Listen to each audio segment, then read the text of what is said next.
Awesome. So we are underway here on our final online session today, where we are going to finish up the section on social psychology. Before I do that, I'm going to do a shameless promotion and commercial regarding my summer online Psych 101 class. So I will be teaching a fully online version of Psych 101 this summer. As it says on the slide here, these fully online courses are a really great way to get GE courses done, get yourself closer to graduating. So whether this is you, because you want to redo the course in the summer from what went on here in the spring, or it's a roommate or a friend or a cousin or whatever, basically what I'm going to do this summer is a 6-week course in session 1 that will have 4 live online sessions. So we have a live online session on day 1. And then we have 3 additional live online sessions that are review sessions for each of the tests. There are weekly quizzes, which are basically the learning curve quizzes that you guys have done this spring. So we do those during the summer as well. We have 3 fully online tests. The course begins on Monday, the 22nd of May, and ends on June 29th. So you're done with session 1 before the 4th of July even rolls around. That's about as early as that session 1 has ever ended. And I've been teaching online here for at least a dozen years. So whether you want to take it yourself, you want to tell your friends about it, you want to tweet about it, you want to snap face about it, whatever it is, I'm asking you to help get the word out by word of mouth or social media or whatever mechanism you might use, so that we can get good enrollment in this course.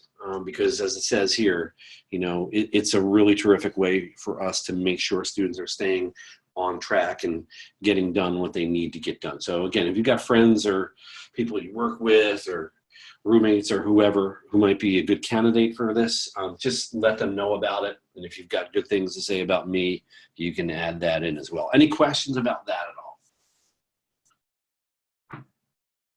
Sorry about the shameless self-promotion, but I was actually asked by the folks in the College of Sciences to make an announcement about that so that we can get those enrollment numbers where we want them to be. So we are finishing up the social psych section today. We're going to do test number 4, which is the final on Tuesday. We start at 9:30 on Tuesday. We don't pass out tests after 9:55. So please make sure you get there on time. I gave you guys the breakdown for test number 4 a couple of times now. It's 20 questions on the psych disorder section. It's 11 questions on treatment.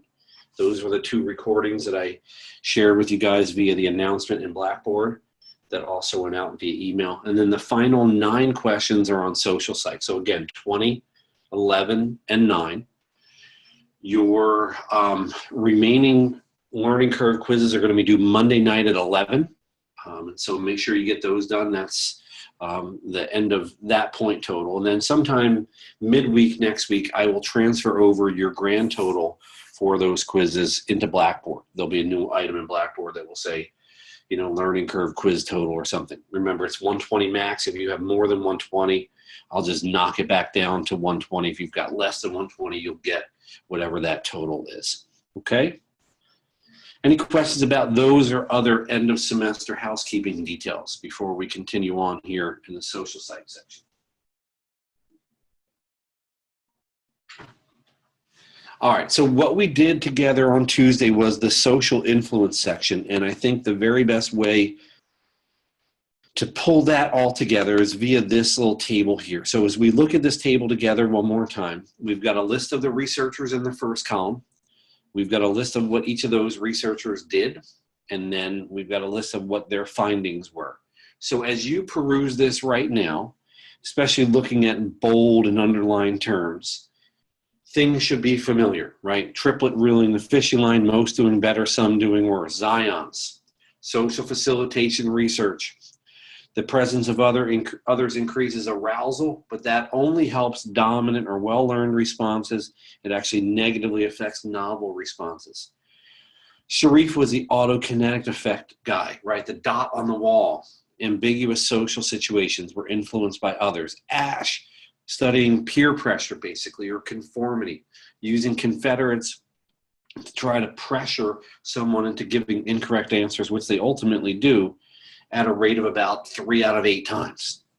Milgram, the final study we talked about on Tuesday, deception all over the place, studying obedience, telling you it was about learning or about memory. About 2/3 of participants continue to give shocks even after the other participant is no longer responding and presumably could in fact be dead in the adjoining room. Okay? As you look at this list of studies and see those bolded terms, is there anything in there that you need further clarification on or another explanation of any of that before we turn the page and start talking about social cognition?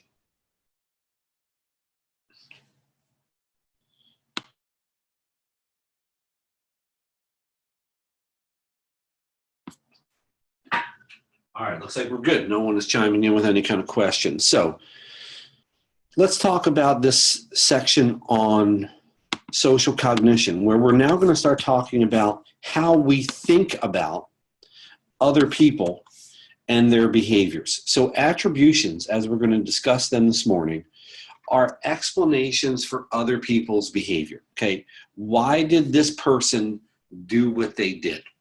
Okay. Basically, an attribution boils down to an answer to the question of why they did what they did, okay? So we might be thinking about, why did this person end up becoming homeless, okay? Were there external situational factors at the level of the economy, at the level of the company that they worked for? Was there some kind of natural disaster in the environment, in the city, for example, where they were living? Or did they end up homeless because of dispositional, internal factors? Choices that they made, decisions that they made that, well, were not good ones. Maybe something related to substance use, for example. Okay, so ultimately the question in terms of attributions comes down to a decision that we're going to make as social thinkers about whether this other person's behavior is due to the situation or due to their disposition. Okay, so let me explain again what I mean there. The situation would be something external to the individual, whereas the disposition would be something internal to the person, right? So let's pretend that you are waiting in line at the bank to see a teller to take care of some banking needs, and someone cuts in front of you in line. Okay, to what do you attribute that behavior? Okay, is it externally driven? That is, they were distracted, well, nowadays probably by their cell phone, or maybe a crying baby in the stroller, or whatever the case might be. Or are they cutting in front of you because they are rude and inconsiderate? That's an internal or dispositional attribution. Okay, I'll give you another example. You're waiting at the airport for your friend to pick you up. You told them you'll be arriving at 9 p.m. and you're sitting there and they're nowhere to be seen, okay? Why did they forget to pick you up? Was there some kind of situational thing? They just found out that their little sister was in the hospital? Or is it a dispositional thing? They're just a not very conscientious person. They're not reliable. In retrospect, maybe you shouldn't have chosen them as the person to pick you up from the airport, okay? That's what attributions are about, making a decision about whether this other person's behavior is internally driven, that is, it's a dispositional attribution, or whether their behavior might be due to these external factors, these situational variables. What I'm going to do with you guys now for the next couple minutes is discuss an example that I've built into the slides for you here. And it's a pretty straightforward, simple example, but I think it covers enough ground to get us thinking about how we make these decisions to go either dispositional, internal in our attributions, or situational and external in our attributions. So let's pretend that the woman in the middle here is the grandmother of these two kids. Here's her granddaughter, here's her grandson. He's hugging her, not choking her. And let's pretend that the behavior we're curious about with this grandmother is the behavior of baking a cake. Okay, that's what she's done. And, well, she's done it in this context. It's the little boy's birthday.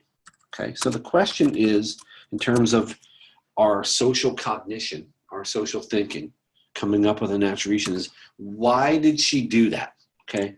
Did she do it because she is a dispositionally nice, sweet, thoughtful person? So that's an internal attribution. Or is she doing it for some kind of situational reason? Okay. So situational, something external. In this case, it's this kid's birthday. BD just stands for birthday in this case. Okay. That's what we're faced with here. So I like to liken this social thinking, this social cognition, to doing some detective work. That's effectively what we're doing here, is we're doing some detective work to try to figure out, why did she do it? Okay. This little guy's having a birthday. She baked him a cake. Why did she do it? Did she do it, if it's a dispositional attribution, because she's a nice, sweet, thoughtful person? Or did she do it just because, well, the situation kind of demands it? It's the kid's birthday, after all. Okay. Here are the questions I have for you. Let's start with the first one. The first question I have for you is, who else might you want to talk to get more information as you play this attribution detective role and try to come up with an explanation for why she baked the cake? Who else might you want to talk to beyond these two grandkids, who might give you some data, who might give you some information that will be helpful in deciding whether to make a dispositional or situational attribution for her cake baking behavior?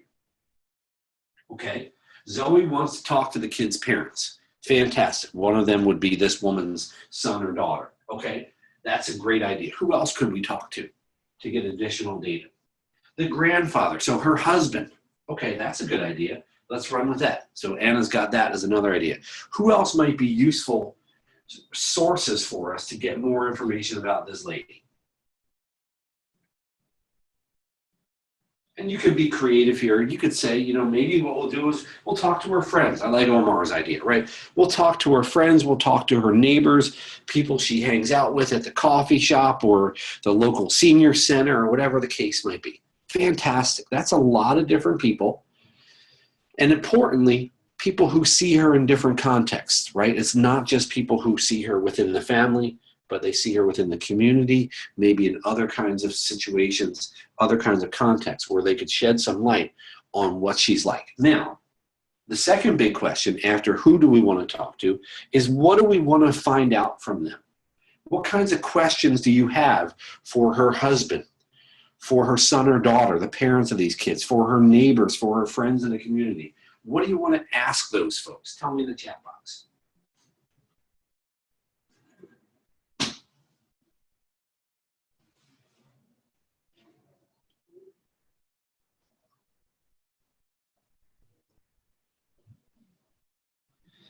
Let's not focus so much on the cake. Let's focus on what Hannah's going towards. Is she generally pretty caring? Okay. What is she like in terms of her personality? And to be more specific than personality, maybe, is she thoughtful? Is she considerate? Does she remember special events for different people? Or, you know, is she a mean, nasty person? You know, would her neighbors say, I parked my car in front of her house one time and she scratched a key all the way down the side of my car? Okay. That will give us some additional information, again, as detectives here, trying to figure out whether we should say she's baking a cake because dispositionally, internally, she's a nice, sweet, thoughtful, caring person, or we decide situationally that's what's driving this decision to bake a cake. She's doing it, it's because it's this kid's birthday, something like that. Okay. So with information from those people asking those kinds of questions, we might be able to come up with some kind of a decision here that hopefully will be an accurate one, right? Well, what you guys just did maps pretty nicely onto the major theory about attributions, which ironically enough is called attribution theory. It is from the work of Harold Kelly. It's now 50 years old. That's kind of unbelievable to me. And the basic question within attribution theory is, to what do people attribute the cause of other people's behaviors? right? Again, if I were to boil this down into one word, we're trying to answer the question, why? Okay, why did she bake the cake? Why did that person cut in front of me? Why didn't my friend pick me up from the airport? Why did my dad forget my birthday? Right? These are all potential scenarios where someone does or maybe doesn't do something, and we have to decide whether the reason why they did or didn't do what we expected them to do is situationally driven. Again, this is an external factor, right? So there's some kind of reason, and if we look around long enough, we'll find it out. Or we decide that it's dispositionally driven, right? That this is something internal to this person. It's just the kind of person that they are, okay? So ultimately, that's what our decision is going to come down to. Again, situational external or dispositional internal as the driver of the behavior that we're seeing in whatever example we want to talk about. So within his attribution theory, Kelly basically says there are three sources of information that we use in our detective work, right? In the social cognition detective work that we're doing. What we do is we consider three major sources of information to try to figure things out. And here's what he says we take into consideration. When we're looking at the person's behavior, we, number one, consider the degree to which their behavior is distinctive. Okay? What does distinctiveness mean? It means, are they unique? Are they notable? Are they an outlier with respect to whatever it is that we're talking about? Okay? So let's think about our friend who fails to pick us up at the airport. Are they notably unreliable? Are they inconsistent? Are they someone that we would say is not particularly conscientious? Do they stand out with respect to that dimension? Okay, taking this distinctiveness variable and mapping it onto the grandma baking the cake example. Is she uniquely, notably, noticeably a sweet, thoughtful person, right? When I say to you, think of someone that you think is really thoughtful and nice and caring towards others, if her picture pops to mind, then she's high on this distinctiveness dimension that Kelly says we consider. The second source of information Kelly suggests that we use in making attributions is we look at the consistency of this behavior by this person over context, that is, in different situations and over time. Okay, do they do this again and again? Okay, that's basically the question here, right? Do we see them doing this not only when I ask my friend to pick me up at the airport, but when we plan to get together to study for a test, or when I need them maybe to help me work on some project, and they just don't come through, okay? Is it consistent? And then finally, Kelly says, we take into consideration the degree to which there would be some consensus about this individual, right? Basically, this boils down to a question of, would others agree with our assessment of what's going on, right? So if we go back to the grandmother baking the cake example, and we're starting to think she is a caring and sweet and thoughtful person, is there some kind of convergence of opinion from her son or daughter, from her husband, from her neighbors, from her friends down at the community center, let's say? Okay, if she's on their top 5 list of caring, sweet, and thoughtful people, then we'd say, yeah, there is some consensus about that. Or maybe she's not on that list. And you tell someone down at the community center that she baked a cake for her grandson, and they say, that's the first nice thing I've ever heard someone say that she has done. Okay? That would give us some additional information, right? That would be a case where there's not consensus, right? Others are not agreeing about this impression of her as a caring, sweet, and thoughtful person. So here's what we're going to do. We're going to take Kelly's model here, these 3 factors around distinctiveness, consistency, and consensus, and we're going to map them onto a new example, and give you very concrete examples of the kinds of questions that we're going to ask. Again, to determine which way we should go in our social cognition, right? That's what all this is about. Should we choose A, it's dispositional or internal that's driving this behavior, or should we go with B, it's situational external that's driving this behavior? So the example I'm going to give you guys is that of rude behavior being demonstrated by your roommate, okay? Your roommate is behaving in a really rude manner, cursing and swearing and just going all off on people, maybe in the dormitory, let's say. So again, distinctiveness, consistency, and consensus. The first question around distinctiveness is about how unique this is. Is the behavior relatively uniquely related to this person or object?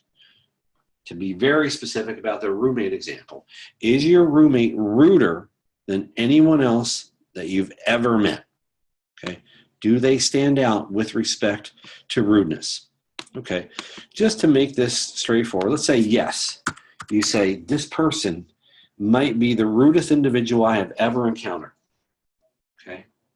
Couple standard deviations away from the mean, right? They're an outlier with respect to rudeness. If I had to list the top 5 rude people I've ever met, they're on that list. Okay. Number 2, Kelly says we look for the consistency of that behavior. Does the behavior recur over time and in different contexts, right? So is there temporal consistency over time, and does it occur in different contexts?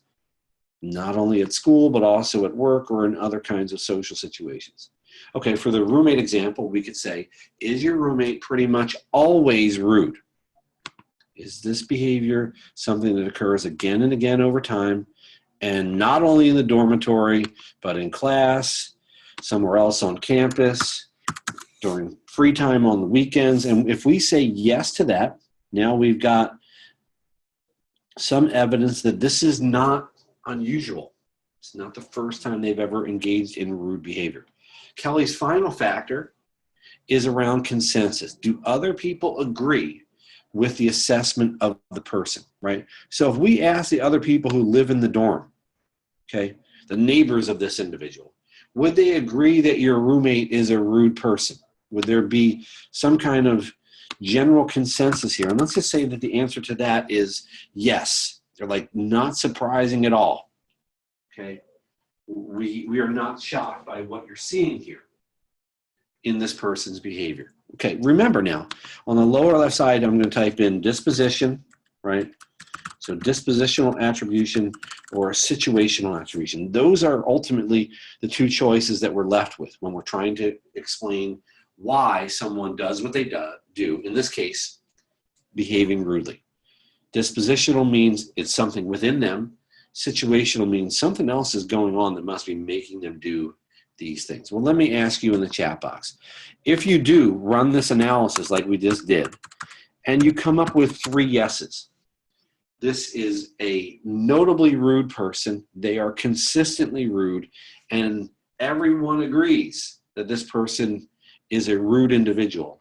If you get 3 yeses, do you make a dispositional or a situational attribution?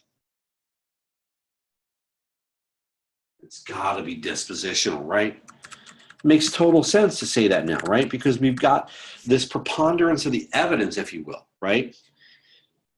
Notably rude, they're an outlier with respect to rudeness. They're like this all the time, and no one is surprised to see them cursing and swearing like a sailor over there. All right, what if it went the other way?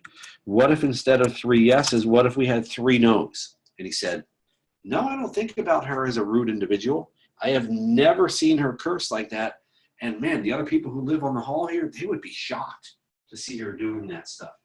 That's when, as Zoe suggested, we're going to go situational, right? We need to start looking around because something must be going on that would explain that behavior that we're seeing, right?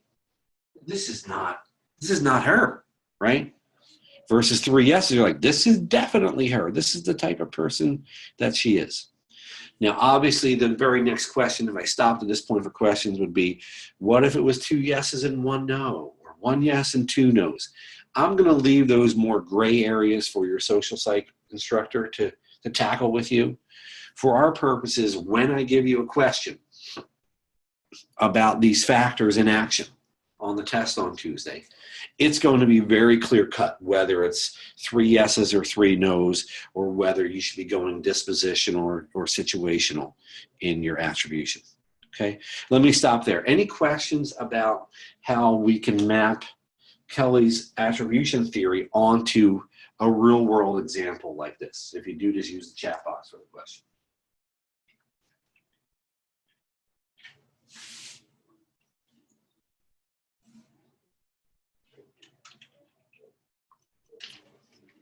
Looks like we're good. Okay, let me ask you this. Do you think we ever make mistakes as social thinkers? Do we ever make an error in deciding whether to go dispositional or situational? Yes or no? Do we make mistakes? We're human. Of course we make mistakes. The most basic of these mistakes is termed the fundamental attribution error. It's from Edward Jones and Victor Harris. You'll see social psychologists refer to this as the FAE, the fundamental attribution error. And if I were to define that for you, I would just use the second bullet point to define it. So the definition of the fundamental attribution error is this tendency for us, again, as social thinkers, to overestimate the dispositional explanations for other people's behaviors. Look at the 3 elements here. We're overestimating the dispositional explanations for other people's behavior. Well, the third part is what attributions are about, right? Explaining other people's behavior. But the first 2 say what? What we tend to do in thinking about why other people do the things that they do, we tend to veer towards dispositional, again, internal explanations for their behavior, okay? This is the most basic or fundamental attribution error that we tend to make. We tend to blame it on them. We're talking about, say, a negative behavior. Our friend doesn't show up to pick us up at the airport. We tend to blame it on them rather than considering possible situational factors that might be driving that outcome, that might be driving that behavior, right? So they mightn't have failed to show up because they're unreliable, they're not conscientious, they're just not a particularly good person for helping you in that situation. Or they might have failed to show up because their car wouldn't start. Or they had to go to the hospital because a friend was in a car accident. Or they had to work late because they were really busy at work, right? We don't do as much work as we should in elaborating in our mind on those different situational factors. I'm going to again use the analogy of a car that's out of alignment, okay? In our social thinking, what we tend to do is like a car that drifts to the right. We drift towards, in our thinking, dispositional attributions for other people's behavior. And on some level, it kind of makes sense, right? Isn't it easier, if you think about it, to say that the person did what they did because of them, rather than to have to do all the legwork to figure out all the possible external or situational factors that might have played a role, okay? One of the best demonstrations of this was in a research study done with undergraduates like you guys. And it was set up kind of like this. I'll give you a rough depiction of the study. Let's pretend that we had 100 of you guys, 500-ish in this class. We had 100 of you guys come to Little Theater in the center of campus there, okay, on a Thursday night. So tonight you're assigned to come there as part of your research participation, and 100 of you guys show up. And here's what happens. After you're all seated, I pull 4 names at random to come up on stage and participate in a game show. And the game show is going to be kind of like Jeopardy. Okay, I'm going to assume for a minute you know that Jeopardy is kind of a trivia quiz show. And when the 4 people who are randomly selected come up on stage, I have 4 pieces of paper in my hand. They each grab one. On 3 of the pieces of paper, it says contestant. And on 1 of the pieces of paper, it says quizmaster. And if you've watched Jeopardy, you know the quizmaster there is that annoying Alex Trebek guy. Okay? So one person gets to be the quiz master, Alex Trebek. The three other people get to be the contestants, and their questions and answers and trivia for the next half hour. And you in the audience, the 96 people who didn't get chosen to go up on stage, you get to observe this game. And people get things right and people get things wrong. They get a certain number of, winnings. We get to the end of the game show. They do a final Jeopardy question, and somebody wins, somebody comes in second, somebody comes in third. What happens at this point is we poll you guys in the audience to give a rating of how smart the four people on stage are. Let's rate their intelligence. Contestants 1, 2, and 3, as well as the quiz master. Okay? Think about the fundamental attribution error for a second. If this is going to play out in this game show scenario, who do you think is going to be consistently rated as the smartest person up on stage during that game show? Tell me in the chat box. Who's going to be number one? Look at what the fundamental attribution error is. We overestimate the dispositional explanations for other people's behaviors. Hannah's on the right track. Hannah, why might we veer in that direction and think that Alex Trebek Quizmaster person is the smartest person up there? He or she really knows his or her stuff. Well, the fundamental attribution error says we go dispositional and say they're the smartest. What situational factor are we ignoring when we do that? When we say, as Hannah suggests here, that the quiz master is the smartest person on the stage? How does he know the answers already? What's the obvious situational explanation for why he knows all the answers? Anybody else can chime in as well. He's the master. What does the master have that the contestants don't have?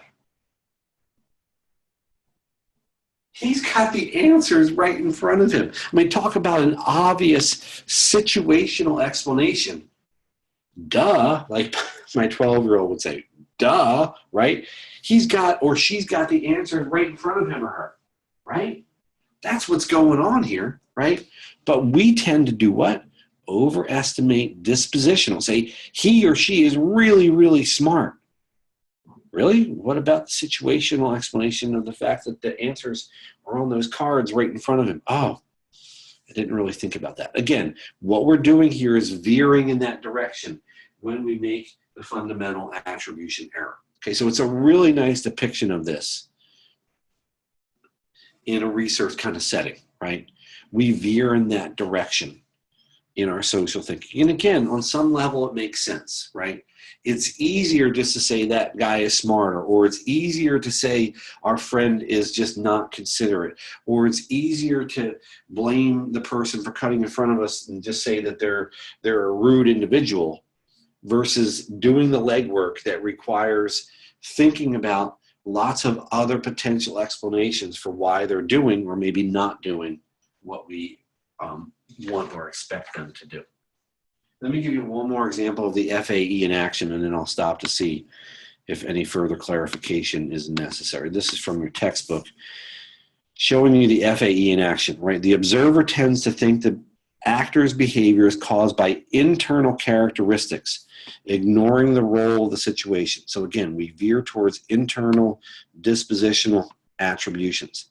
So what happens in this context is the waiter stumbles, falls, drops the drinks, and the observer of the behavior says that waiter is a clumsy guy, right?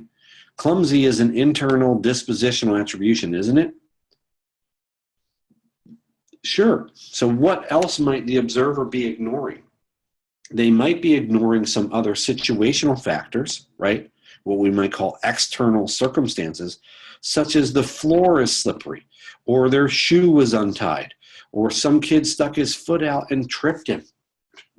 There are multiple possible other reasons why they end up tripping and falling, beyond just there being a clumsy person internally, dispositionally. But what we do, again here, with the FAE is we veer towards those internal characteristics. We go dispositional sort of at the drop of a hat here.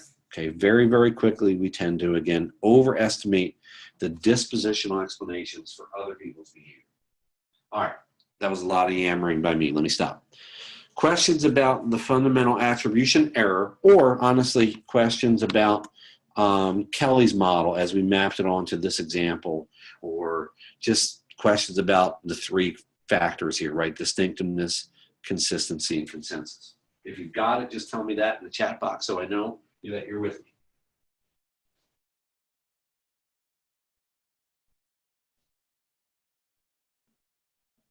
All right, Zoe and Alexa are good. Is everybody else good?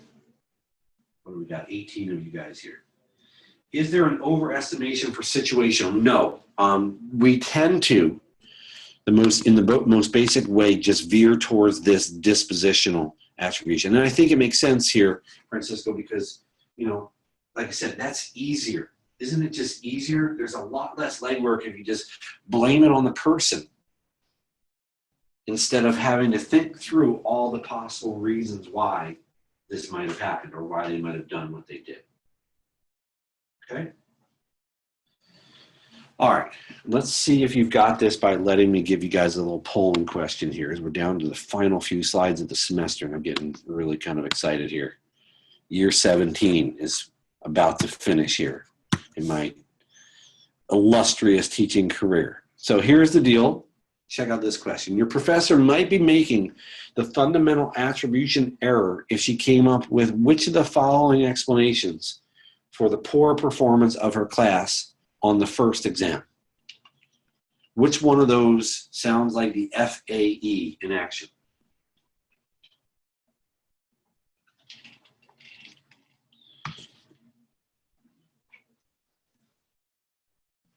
Okay, I see a bunch of you choosing A.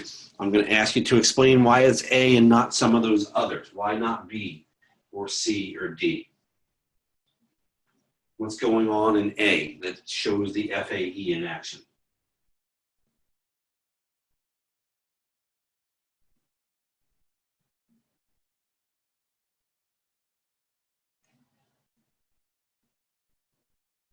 Okay, lazy is a personal disposition. The teacher is blaming the students. It's internal on the part of the students. She's assuming it's their fault because of failure to study, right?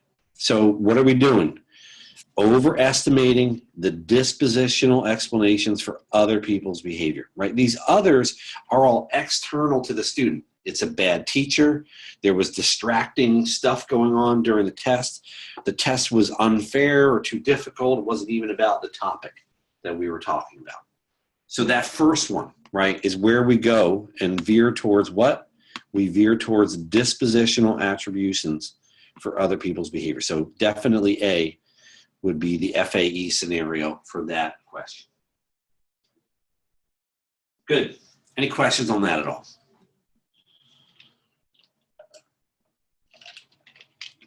All right, cool. I've got one more polling question for you because I just can't stop myself from asking these as we wrap up here. How about, that's not what I wanted to do. Sometimes I'm just clicking all over the place. This is the final question. Milgram's study with a teacher and the learner was about what? Memory, discrimination, obedience, or learning?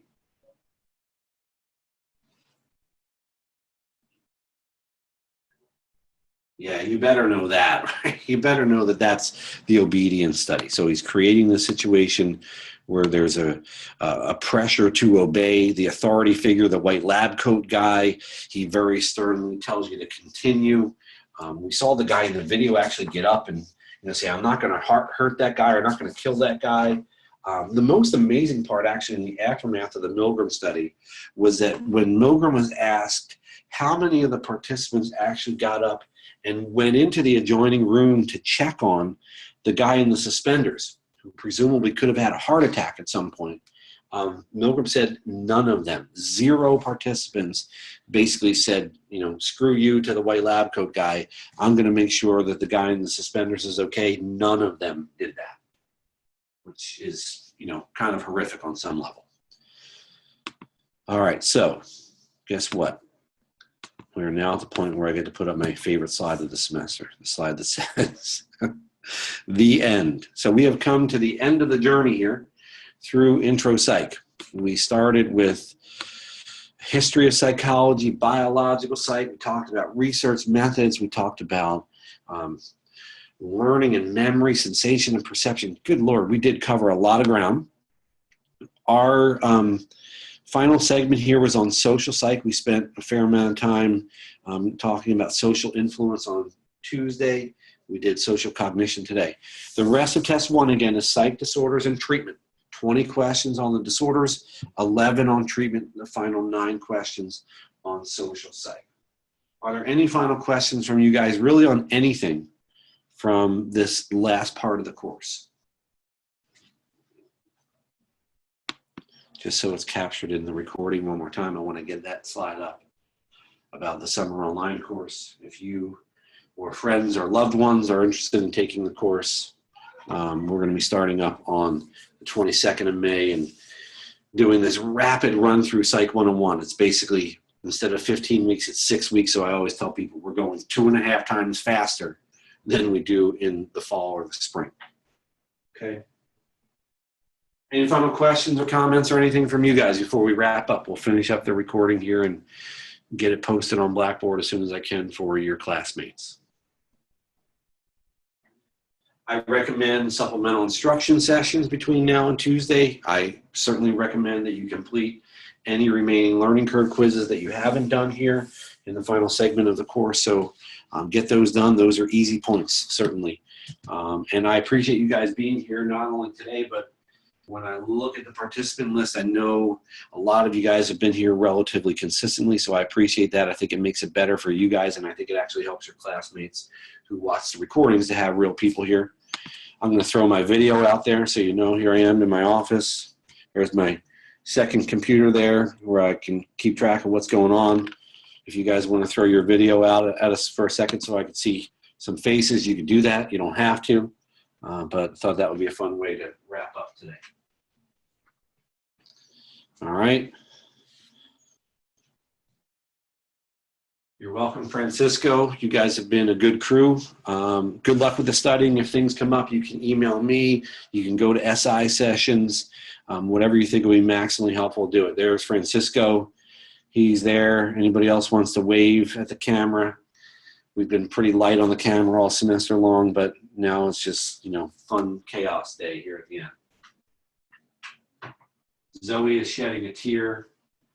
Lots of sads and thank you. So I appreciate all that, guys. So let me stop the recording here. I'll get it available to your classmates as soon as I can, and I will see you guys on Tuesday. All right? Thanks for the kind words and good luck with the studying. I'll see you guys on Tuesday, everybody.